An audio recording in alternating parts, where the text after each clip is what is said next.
ॐ अज्ञानतिमिरन्धस्य ज्ञानाञ्जनशलाकयं चक्षुरुन्मीलितं येन तस्मै श्रीगुरवे नमः।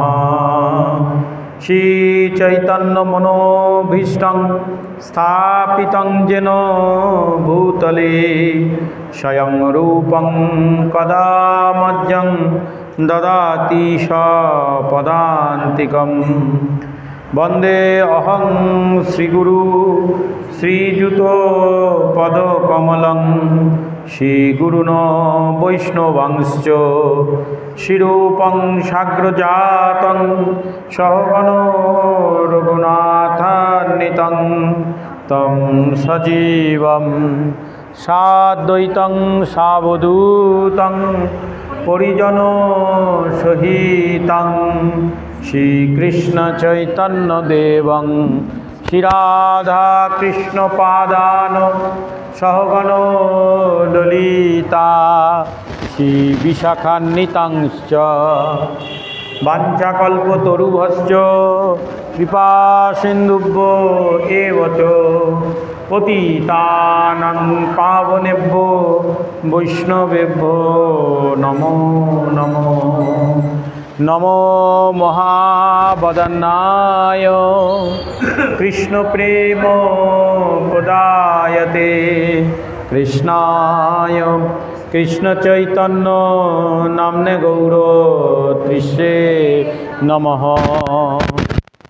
हे कृष्ण करुणा सिंधु दीनबंधु जगतपते गोपेश गोपिकाकान्त राधाकान्त नमोस्तुते। तप्त कांचन गौरांगी राधा भुवनेश्वरी विशोभानुसुते देवी प्रणमामि हरिप्रिये। नीलाचल निवासाय नित्याय परमात्मने बलभद्र सुभद्राभ्यां जगन्नाथाय ते नमः। जय श्री कृष्ण चैतन्य प्रभु नित्यानंद श्री अद्वैत गदाधर श्रीवासादि गौरभक्तवृंद। हरे कृष्णा कृष्ण कृष्ण हरे हरे हरे राम राम राम हरे हरे। ओम नमो भगवते वासुदेवाय। ओम नमो भगवते वासुदेवाय। ओम नमो भगवते वासुदेवाय। मुखं करोति वाचलं पंगु लंगाते गिरिं यत्कृपातमहं वन्दे परमानंद माधवं। नारायणं नमस्कृतं नरं चैव नरोत्तमं देवीं सरस्वतीं व्यासं ततो जयो मुदीरयेत्। नमो विष्णुपादाय गौरप्रेष्ठ महात्मने श्रीमते असीत कृष्ण ब्रह्मचारिणीति नामिने भक्तिमाचार्य ख्यात गौरवाणी प्रचारको शरणागत पालाय नमो श्री गुरुवे नमो। भगवान श्री श्री राधा माधव श्रीमती राधा रानी जगन्नाथ बलदेव सुभद्रा महारानी चैतन्य महाप्रभु नित्यानंद प्रभु सर्वगोस्वामी प्रभुगण व्यासदेव जी महाराज सुखदेव जी महाराज आपन आपन गुरु महाराज सकल साधु गुरु ब्राह्मण एवं वैष्णव बृंद के प्रणाम जानिए तथा गौरसंग मंदिरेर प्रतिष्ठाता कर्मीबृंद उपस्थित भक्तबृंद के प्रणाम जानिए आज के आमरा शनिवारेर सान्ध्य भागवती कथा श्रवण करब। जय जय श्री श्री भागवत कथा की। एतदिन पर्यन्त आपनारा जगन्नाथ रथयात्रा उत्सव उपलक्षे जगन्नाथ कथा श्रवण करछिलेन এই কটা সপ্তাহ। আর তার আগে দধিচিড়ে উৎসব উপলক্ষে সেই শনিবার আমরা দধিচিড়ে সেই সম্পর্কে আলোচনা করেছিলাম। নিত্যানন্দ প্রভুর দণ্ড মহোৎসব, এটা প্রথমে অনেক আগে জুন মাসে। তো জুন জুলাইয়ের আগের সপ্তাহ পর্যন্ত আমরা জগন্নাথ কথা আলোচনা করেছি। লাস্ট আমরা চৈতন্য ভাগবত আলোচনা করেছিলাম 30/5/2025 মে মাসের লাস্ট শনিবার। তো আজকে থেকে আবার আমাদের চৈতন্য ভাগবতী কথা যেটা পর্ব চলছিল সেটা আমরা শ্রবণ করব। কিন্তু তার আগে একটা বিশেষ বক্তব্য, সেটা হচ্ছে যে এখন আমাদের একটা নতুন ব্রতের ইয়েতে আমরা পৌঁছে গেছি, যেটাকে আপনারা সকলেই জানেন, চতুর্মাস্য ব্রত বা চাতুর্মাস্য ব্রত। 4 মাস ব্যাপী যে ব্রতটি হয়, এই ব্রত 3 রকমভাবে হতে পারে। একটা হচ্ছে শয়নী একাদশী থেকে উত্থান একাদশী পর্যন্ত অনেকে করবেন। যারা শয়নী একাদশী থেকে শুরু করেছেন, গত রথযাত্রা উৎসবের পরে যে একাদশীটা হলো, শয়নী একাদশী, যেদিন ভগবান শয়ন করলেন যোগনিদ্রায়, সেই একাদশী থেকে আপনারা করতে পারেন উত্থান একাদশী পর্যন্ত। আবার অনেকে করেন আষাঢ় মাসের গুরু পূর্ণিমা থেকে কার্তিক মাসের রাস পূর্ণিমা পর্যন্ত অনেকে করেন চাতুর্মাস্য ব্রত। আবার কর্কট সংক্রান্তি থেকে মকর সংক্রান্তি পর্যন্তও অনেকে করেন। সংক্রান্তি থেকে সংক্রান্তি, মাসের শেষ দিন থেকে মাসের শেষ দিন, অর্থাৎ কর্কট সংক্রান্তি থেকে মকর সংক্রান্তি পর্যন্ত এটা করেন। আবার অনেকে শ্রাবণ, ভাদ্র, আশ্বিন এবং কার্তিক এই মাস ধরেও করেন। শ্রাবণ, ভাদ্র, আশ্বিন এবং কার্তিক। অনেকে আবার পাশাঙ্কুশা একাদশী থেকে উত্থান একাদশী পর্যন্ত করেন। তো যাই হোক, এটা যে যার গুরু পরম্পরায় রয়েছেন তারা সেই অনুযায়ী করবেন। আর আমি যে পঞ্জিকাটা দিয়েছি তাতে দেখবেন পরিষ্কার লেখা আছে শয়নী একাদশী থেকে উত্থান একাদশী। কেন? আমাদের যে গুরু পরম্পরায় সেটা আমরা ওইভাবে করছি, শয়নী একাদশী থেকে উত্থান একাদশী। তা আপনারা সেভাবেও করতে পারেন, মাস হিসাবেও করতে পারেন, অথবা পূর্ণিমা থেকে পূর্ণিমা পর্যন্ত করতে পারেন। তো যাই হোক, যারা এখনও শুরু করেননি শুরু করে দিন। এটা খুব অসাধারণ ব্রত, প্রত্যেক বছরই এই ব্রত আমরা করি, চতুর্মাস্য ব্রত। 4 মাস ব্যাপী এই ব্রত হয়। মূলত এই ব্রতের চলাকালীন 4টে মাস আমরা পাই, শ্রাবণ, ভাদ্র, আশ্বিন এবং কার্তিক। তো এই যে 4 মাস ভগবান ক্ষীর সাগরে শ্বেতদ্বীপে অনন্ত শয্যায় শয়ন করেন এবং শয়নকালে তিনি 2 জন বিশেষ পার্ষদকে তার ভক্তদের রক্ষণাবেক্ষণের জন্য রেখে যান। একজন হচ্ছেন ভগবান শঙ্কর আর একজন হচ্ছেন হনুমানজি।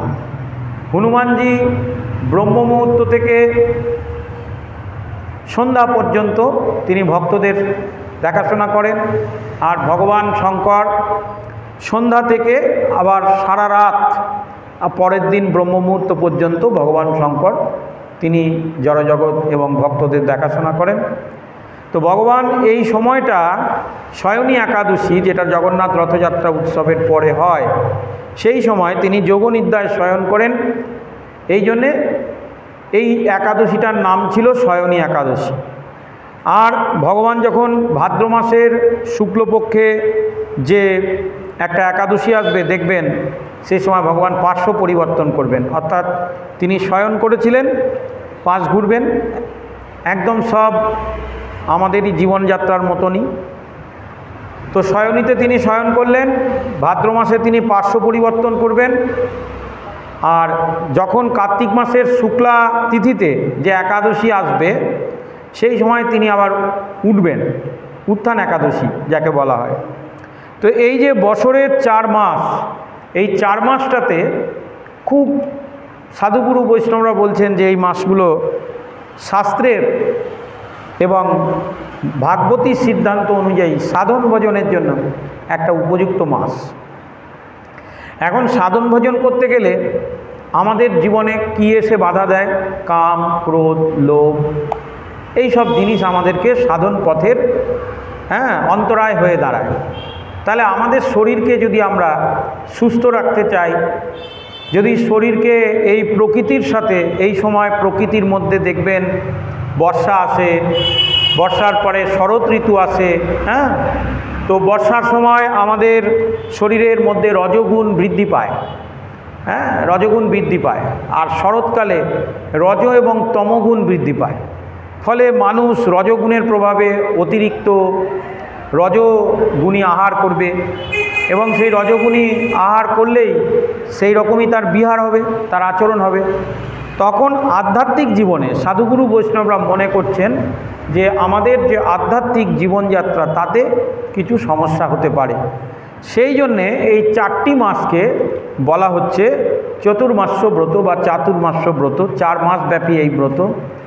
এই ব্রত করলে আমাদের রজগুণ এবং তমগুণের প্রভাব থেকে আমরা মুক্ত হয়ে ভগবান শ্রী হরির চরণে আমরা সাধন ভজনে মনোনিবেশ করতে পারি। এটাই হচ্ছে মূল উদ্দেশ্য। কারণ তো জীব যদি কায়মনোভাবকে সংযত থেকে এই ব্রত করে তাহলে খুব মঙ্গল, খুব মঙ্গল। 4 মাস তো এই কীভাবে করতে হবে? খুব সহজ, বেশি চিন্তা ভাবনা করতে হবে না। যেমন ধরুন যারা ব্রহ্মচারী বা সন্ন্যাসী তাদের বিধান একরকম, কিন্তু যারা আমরা সাধারণ মনুষ্য গৃহস্থ তাদের বিধান অত্যন্ত সহজ। গৃহস্থদের জন্য বলা হচ্ছে শ্রাবণে বর্জায়ত শাকং দধি ভাদ্র মাসে তথা দুগ্ধম আশ্বিন মাসে যুঝি কার্তিকে চামিস্যং ত্যাজং। অর্থাৎ এই 4 মাসে 4 ধরনের বস্তু আপনাকে ত্যাগ করতে হবে যদি 4 মাস ধরে কেউ করেন। শ্রাবণে বর্জয়াত শাকং, এখন এই যে শ্রাবণ মাস পড়বে বা যারা এই যে সায়নী একাদশী থেকে শুরু করলেন, শাক খাওয়া বন্ধ রাখতে হবে।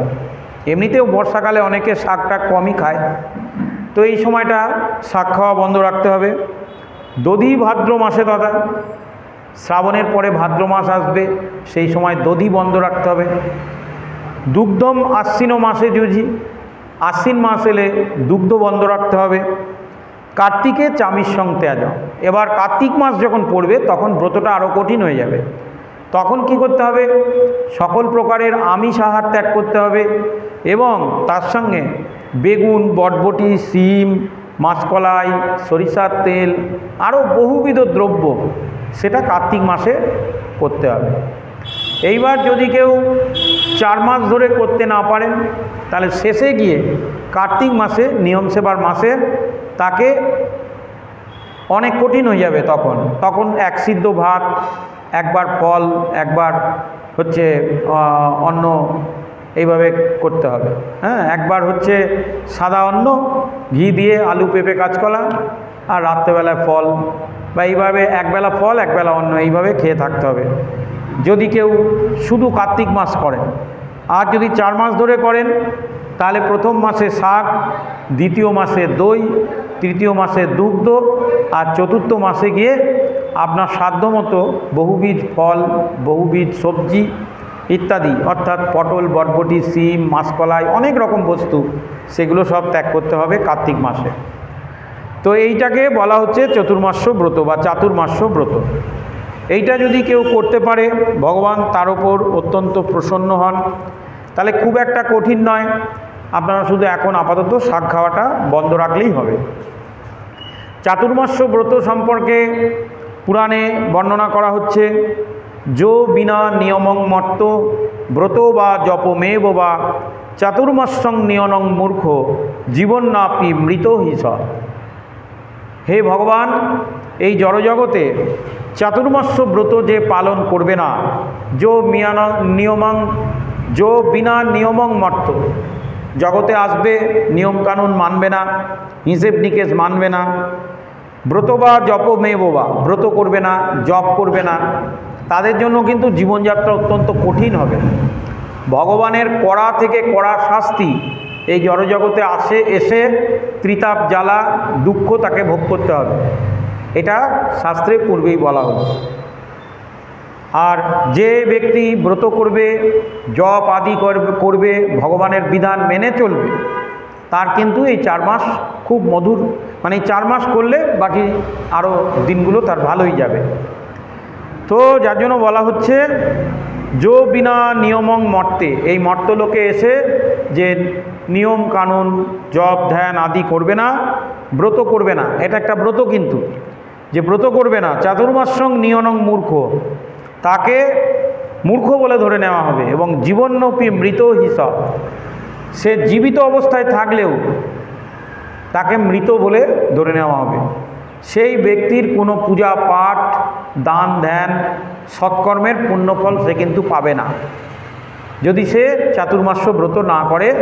বলছেন জীবন্নপি মৃত হিসাব, কোনো মৃত ব্যক্তি সে যদি পুণ্যকর্ম করে তা যেমন হয় না, সেই রকম সেই ব্যক্তি যে চাতুর্মাস্য ব্রত করলে না, তাকে মৃত হিসাবে ধরে নিতে হবে। তার দান ধ্যান আদি পুণ্যকর্ম জপ ধ্যান কোনো কিছুই কোনো সেবায় লাগবে না। তার জন্যে আমাদের সাধুগুরু বৈষ্ণব তারা বলছেন যে সময় থাকতে আমাদের চাতুর্মাস্য ব্রত পালন করতে হবে খুব নিষ্ঠার সাথে। যে ব্যক্তি এই যত জপ নিয়ম ব্রত পালন করবেন, ভগবানের কৃপায় তার পরম গতি লাভ হবে। এবার হচ্ছে এই ব্রতের নিয়ম কি? এই ব্রতের নিয়ম আপনারা শুনে নিলেন, 4 মাসে 4 ধরনের বস্তু ত্যাগ করবেন, ওটা পূর্বেই বলেছি। এছাড়া বেশি বেশি করে হরিনাম জপ করতে হবে, অধিক মালা জপ। কলিবদ্ধ জীবের সদ্গতি লাভের জন্য একমাত্র উপায় হচ্ছে হরিনাম। তাই এই 4 মাসে আমাদের বেশি করে নাম জপ করতে হবে, নিজেদের সুরক্ষার জন্যে নামের কবচ আমাদের তৈরি করতে হবে। দ্বিতীয় হচ্ছে প্রতিদিন গীতা ভাগবত পাঠ করতে হবে, শ্রবণ করতে হবে। ভগবানের কথা, ভক্তদের কথা এবং আমাদের হৃদয়ে আশা আনন্দের সঞ্চার করবে। যখন আমরা বেশি করে ভক্ত সঙ্গ করব, ভাগবত কথা শ্রবণ করব, এই 4 মাসে আমাদের হৃদয়ে আরও আনন্দ সঞ্চার করবে, একা একা হবে না। তর্ক গল্প আড্ডা প্রচল্প এড়িয়ে চলতে হবে এই 4 মাস।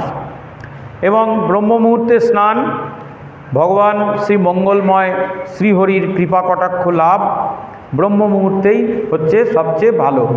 তাই ব্রহ্ম মুহূর্তে উঠে এই 4 মাস, যেটা দেখবেন লোকে কার্তিক মাসে গিয়ে করে, আমি বলবো এই মাস থেকেই আপনারা সেটা শুরু করে দিন, শ্রাবণ মাস থেকে। আর আপনারা জানেন যে শ্রাবণ মাস হচ্ছেন বাবার মাস।